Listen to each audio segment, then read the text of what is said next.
నమస్కారం. నేను మీ రవికిరణ్ శర్మ, వేలూరి. దివి 19వ తేదీ శుక్రవారం.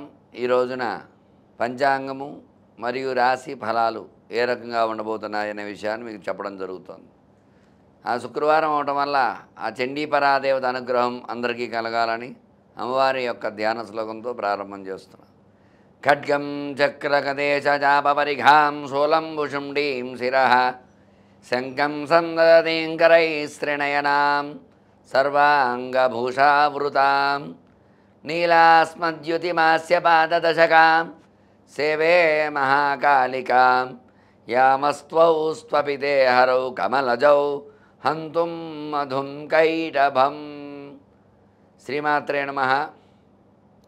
ఈరోజు 19వ తేదీ శుక్రవారము.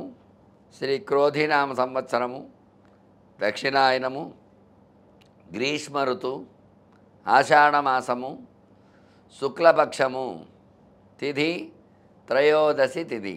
సాయంత్రం 6:04 వరకు సాయంత్రం త్రయోదశి తిథి ఉన్నది. ఈరోజు మూలా నక్షత్రం. రాత్రి 2:40 వరకు మూలా నక్షత్రం ఉన్నది. అమృత గడియలు రాత్రి 8:07 నుంచి 9:44 వరకు అమృత గడియలు ఉన్నాయి. ఈరోజు వర్జము 10:24 నుంచి 12:01 వరకు వర్జం ఉన్నది ఈ రోజున. దుర్ముహూర్తము ఈ రోజున, అలాగే పునర్వర్జము రాత్రి 12:56 నుంచి 2:30 వరకు పునర్వర్జం ఉన్నది. దుర్ముహూర్తం ఈ రోజున ఉదయం 8:02 నుంచి 9:04 వరకు. పునర్దుర్ముహూర్తము ఈ రోజున మధ్యాహ్నం 12:50 నుంచి 1:46 వరకు పునర్దుర్ముహూర్తం ఉన్నది. ఈరోజు రాహుకాలము ఉదయం 10:30 నుంచి 12 గంటల వరకు రాహుకాలము. మధ్యాహ్నం 3 గంటల దగ్గర నుంచి 4:30 వరకు కూడా యమగండ కాలం అది సంచరిస్తుంది. గుళిక కాలము ఉదయం 7:30 నుంచి 9 గంటల వరకు గుళిక కాలం అనేది ఉన్నది.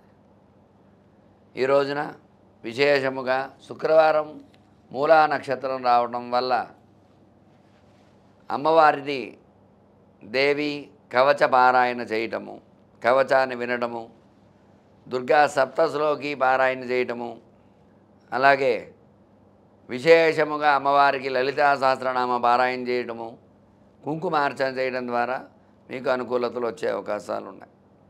ఈ రోజున ద్వాదశ రాశుల వారికి ఏ రకంగా ఉండబోతోంది అనే విషయాన్ని మనం తెలుసుకుంటాం. ముందుగా వారాధిపతి శుక్రుడు అవడం వల్ల శుక్ర అనుగ్రహం కలిగి అందరూ కూడా ఆయురారోగ్యాలతో ఉండాలని మేషరాశి వారికి ముందుగా ఎలా ఉండబోతోంది అనే విషయాన్ని చెప్పడం జరుగుతుంది.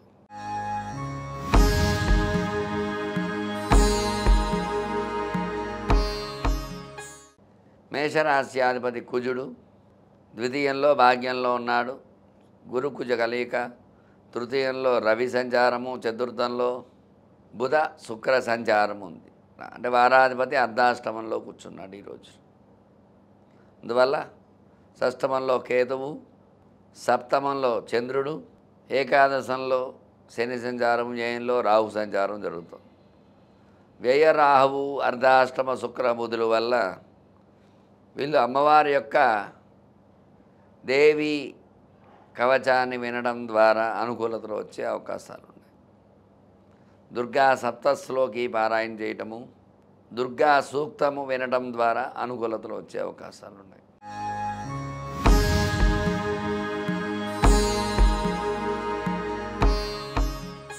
వృషభ రాశి. రాశ్యాధిపతి శుక్రుడు అవడం వల్ల శుక్రుడు భాగ్యంలో ఉండడం అనుకూలంగా ఉంటుంది. జన్మగురుడు జన్మంలో కూర్చోడం వల్ల కొంచెం ప్రతికూలతలు వస్తాయి. తృతీయంలో రవి, ద్వితీయంలో రవి అనుకూలంగా ఉన్నాడు. తృతీయంలో బుధ శుక్రుడు అనుకూలంగా ఉన్నారు. పంచమ కేతువు, షష్టమ చంద్రుడు.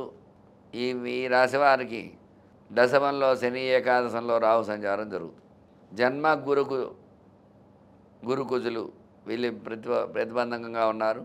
మిగతా గ్రహ అనుకూలత ఉండడం వల్ల వీళ్ళు గురుపాదుకా స్తోత్ర పారాయణ చేయటము, రుణ విమోచన అంగారక గ్రహ స్తోత్ర పారాయణ చేయటము, ఓం కుజాయ నమః, ఓం గురవే నమః అనే నామాన్ని 108 సార్లు జపం చేయడం ద్వారా అనుకూలతలు వచ్చే అవకాశాలు ఉన్నాయి.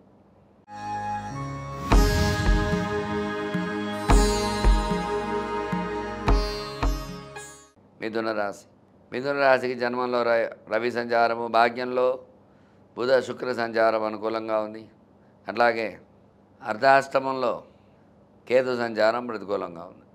నవమంలో శని సంచారము, దశమంలో రాహు సంచారము, వ్యయంలో గురు కుజ సంచారం జరుగుతుంది. గురు కుజులు వ్యయంలో ఉన్నారు కాబట్టి ధన మూలకంగా ఖర్చు అదే ఎక్కువ అవుతుంటుంది ఈ రాశి వారికి ఈ రోజున. అట్లాగే జన్మ రవి వల్ల కొంచెం ఇబ్బందులు వచ్చే అవకాశాలు ఉన్నాయి. అర్ధాష్టమ కేతు వల్ల ఇబ్బందులు వచ్చే అవకాశాలు ఉన్నాయి. ఈ రోజున వీళ్ళు విశేషముగా దత్త కవచము పారాయణ చేయటము, మూకాంబికా స్తోత్ర పారాయణ చేయడం ద్వారా అమ్మవారి అనుగ్రహం కలుగుతుంది.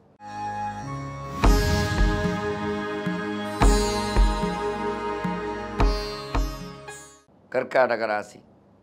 కర్కాటక రాశికి జన్మంలో బుధ శుక్ర సంచారము, తృతీయంలో కేతు సంచారము, అష్టమ శని సంచారం జరుగుతుంది. నవమంలో రాహు సంచారము, ఏకాదశంలో గురు కుజ సంచారము, వ్యయంలో రవి సంచారం జరుగుతుంది. అలాగే వ్యయ రవి వల్ల జన్మ బుధ శుక్రుల వల్ల బుధుడు శుక్రుడు అనుకూలంగా ఉంటుంది. తృతీయంలో కేతు అనుకూలంగా ఉన్నాడు. అష్టమ శని వల్ల వ్యయంలో రవి వల్ల ఇబ్బందులు ఉన్నాయి. వీళ్ళు విశేషముగా ఈ రోజున కామాక్షి స్తోత్ర పారాయణ చేయటం ద్వారా, అలాగే ఆదిత్య హృదయ పారాయణ చేయటం ద్వారా అనుకూలతలు వచ్చే అవకాశాలు ఉన్నాయి.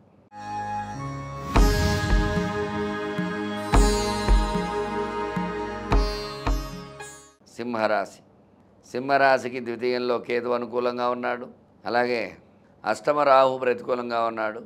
సప్తమంలో శని సంచారము, దశమంలో గురు కుజ సంచారం, ఏకాదశంలో రవి సంచారం అనుకూలంగా ఉంది. వ్యయంలో బుధ శుక్ర సంచారం జరుగుతుంది. అష్టమ రాహువు, వ్యయ బుధ శుక్రులు ప్రతికూలంగా ఉన్నారు కాబట్టి, ఏకాదశంలో రవి ఉన్నాడు కాబట్టి సకల దోషాలు పోగొట్టగల అధికారం రవికి ఉంది కాబట్టి ఈ రోజున వీళ్ళు విశేషముగా లలితా సహస్రనామంలో ఇచ్ఛాశక్తి, జ్ఞానశక్తి, క్రియాశక్తి స్వరూపిణి అనే నామాన్ని 108 సార్లు పారాయణ చేయడం ద్వారా అనుకూలతలు వచ్చే అవకాశాలు ఉన్నాయి.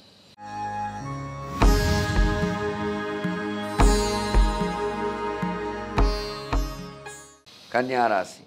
జన్మంలో కేతు సంచారము, ద్వితీయంలో చంద్ర సంచారము, అలాగే షష్టమంలో సప్తమ శని సంచారము, సప్తమంలో రాహు సంచారము, అలాగే నవమంలో గురు కుజ సంచారము, దశమంలో రవి సంచారము, ఏకాదశంలో బుధ శుక్ర సంచారం జరుగుతోంది ఈ రాశి వారికి.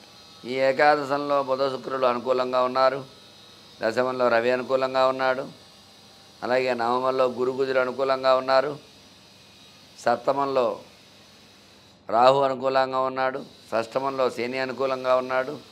అలాగే ఈ రాశికి అన్ని అనుకూలతలే ఉన్నాయి కాబట్టి ఈర్ష్య, అసూయ, ద్వేషాలు ఎక్కువగా ఉంటాయి. అది పోవాలంటే కాలభైరవ స్తోత్ర పారాయణ చేయటము, కాలభైరవ దండకం చదవడం ద్వారా అనుకూలతలు వచ్చే అవకాశాలు ఉన్నాయి.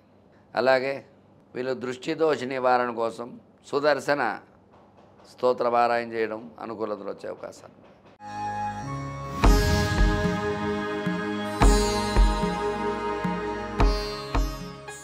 తులారాశి.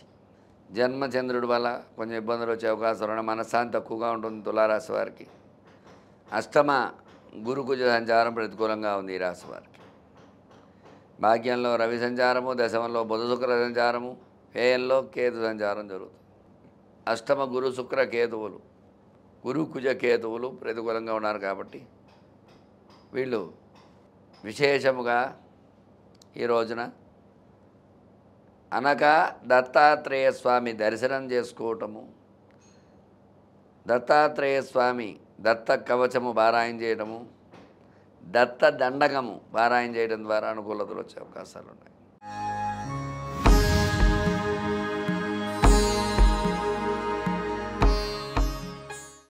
వృశ్చిక రాశి. వృశ్చిక రాశికి అర్ధాష్టమ శని సంచారము, అలాగే పంచమంలో రాహు సంచారము, సప్తమంలో గురుగు సంచారం, అష్టమ రవి ప్రతికూలంగా ఉన్నారు. దశమంలో నవమంలో బుధ శుక్ర సంచారము, ఏకాదశంలో కేతు సంచారం జరుగుతుంది. వ్యయంలో చంద్ర సంచారం జరుగుతుంది. ఈ రోజున ఈ రాశి వారికి విశేషముగా అనుకూలతలు వచ్చే అవకాశాలు ఉన్నాయి. అర్ధాష్టమ శని వల్ల, అష్టమ రవి వల్ల ఇబ్బందులు ఉన్నాయి కాబట్టి వీళ్ళు ఓం శనీశ్వరాయ నమః, ఓం రవయే నమః అనే నామాన్ని 108 సార్లు పారాయణ చేయటము, అలాగే శని పింగళ స్తోత్ర పారాయణ చేయటము అనుకూలతలు వచ్చే అవకాశాలు ఉన్నాయి. వీళ్ళు విష్ణు సహస్రనామం వినడం ద్వారా అనుకూలతలు వచ్చే అవకాశాలు ఉన్నాయి.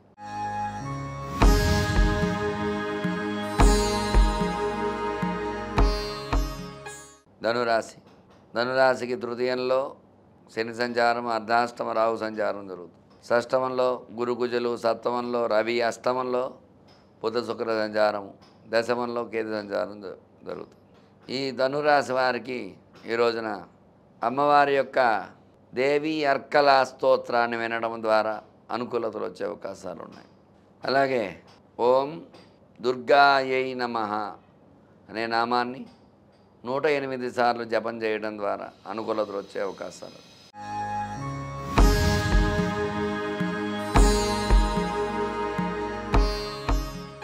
మకర రాశి. మకర రాశికి ద్వితీయంలో శని సంచారం, తృతీయంలో రాహు సంచారం, పంచమ గురు కుజులు అనుకూలంగా ఉన్నారు. షష్టమంలో రవి అనుకూలం, సప్తమంలో బుధ శుక్ర అనుకూలము, నవమంలో కేతు అనుకూలంగా ఉన్నాడు. ఇక మకర రాశి వారికి ఈ రోజున అనుకూలతలు వచ్చే అవకాశాలు ఉన్నాయి. ఎందువల్ల అంటే భాగ్యంలో శని సంచారం, తృతీయంలో రాహు సంచారం అనుకూలంగా ఉంది.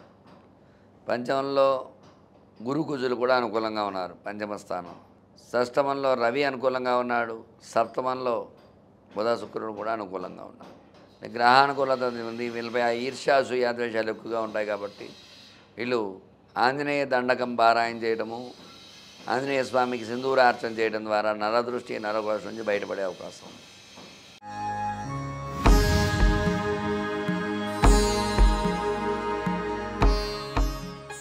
కుంభరాశి.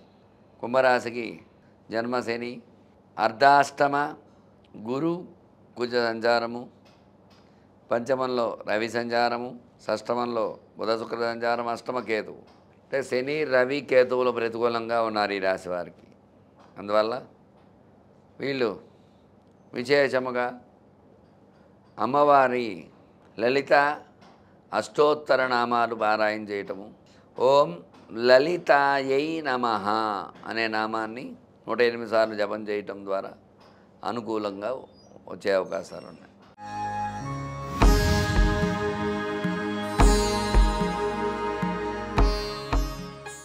మీనరాశి. మీనరాశ్యాధిపతి గురుడు అనుకూలంగా ఉన్నాడు. జన్మరాహు వల్ల ఇబ్బందులు ఉన్నాయి, అర్ధాష్టమ రవి వల్ల ఇబ్బందులు ఉన్నాయి. అలాగే పంచమంలో బుధ శుక్రుడు అనుకూలంగా ఉన్నారు, సప్తమంలో కేతు అనుకూలంగా ఉన్నాడు. వ్యయంలో శని సంచారం జరుగుతుంది. అందువల్ల ఏలినాటి శని ప్రభావం ఉండడం వల్ల ఈ రాశి వారిని ఈ రోజున విశేషముగా అమ్మవారి లలితా సహస్రనామ పారాయణ చేయటము, లలిత కుంకుమార్చన, లలితా స్తోత్రంతో కుంకుమార్చన చేయటం ద్వారా అనుకూలతలు వచ్చే అవకాశం. అలాగే విశేషముగా ఆదిత్య కవచాన్ని పారాయణ చేయటం ద్వారా అనుకూలతలు వచ్చే అవకాశాలు ఉన్నాయి. చూశారు కదండి, ఈ రోజున 12 రాశుల వారికి ఏ రకంగా ఉండబోతోందో, ఎవరు ఏ రకమైన పరిహారాలు చేసుకుని అనుకూలతలు వస్తాయనే విషయాన్ని గురించి మీకు ఎలాంటి జాతక సమస్యలున్నా, ఎటువంటి సమస్యలున్నా సరే ప్రతి సమస్యకి పరిష్కారం జాతకం చూసి చెప్పడం జరుగుతుంది. వివాహం, ఉద్యోగం, వ్యాపారం, విద్య అన్నిటి యందు కూడా ప్రతి దాంట్లో కూడా ఈ యొక్క గ్రహానుకూలత ఎక్కడ ఎంతవరకు ఉన్నది అనే విషయాన్ని చర్చించి చక్కగా చూసి మీకు జాతకాలు అవి చెప్పడం జరుగుతుంది. వివాహం కాని వారికి వివాహం ఎప్పుడు జరుగుతుంది, దానికి పరిహారం ఏం చేసుకోవాలి, అట్లాగే సంతానం లేకుండా ఇబ్బంది పడితే సంతాన సమస్యలకు ఏ పరిహారం చేసుకోవాలి, ఉద్యోగం రావట్లేదు, ఇబ్బంది పడుతూ ఉంటే దానికి ఏ శ్లోక పారాయణ చేయాలి అనే విషయాలు అవన్నీ కూడా ప్రతిదీ కూడా మీకు వివరంగా చెప్పడం జరుగుతుంది. అందువల్ల మీకు ఎలాంటి సందేహాలు ఉన్నా సరే నా నెంబరు స్క్రీన్పై రోల్ అవుతూ ఉంటుంది. ఖచ్చితంగా నన్ను సంప్రదించి నన్ను కాంటాక్ట్లో ఉన్నట్టయితే మీకు అన్ని పరిష్కారాలు చెప్పి మీకు తగినటువంటి అనుకూలత చేసే యోగం కలుగుతుంది. కాబట్టి ఖచ్చితంగా నా నెంబర్ను సంప్రదించండి. నేను మీ రవికిరణ్ శర్మ, వేలూరి, జ్యోతిష్యరత్న అవార్డు గ్రహీత. నమస్కారం. ధర్మం, మర్మం, శాస్త్రం, స్తోత్రం ఇలాంటి మరెన్నో విషయాల గురించి తెలుసుకోవడానికి సబ్స్క్రైబ్ చేసుకోండి ఆధాన్ ఆధ్యాత్మిక.